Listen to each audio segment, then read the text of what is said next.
Aynabaji original সিরিজের television fiction.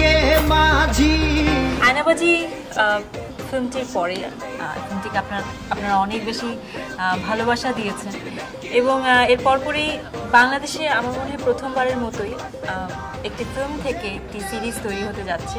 এই কথাটা আপনাদের সবার জানা, ইতিমধ্যেই জানেন। আয়নাবাজি অরিজিনাল সিরিজ 7টি ভিন্ন ভিন্ন গল্পে ভিন্ন ভিন্ন নির্মাতারা এক একটি করে শর্ট ফিল্মস তৈরি করছে টেলিভিশনের জন্য, যার মধ্য থেকে একটি শর্ট ফিল্মে আমি রয়েছি এবং আমার জন্য আবারও চমৎকার একটি experience.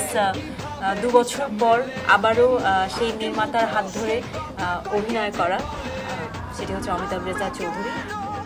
Roll camera. Rolling.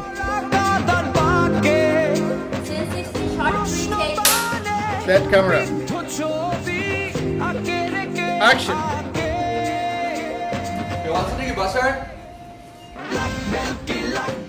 Hello.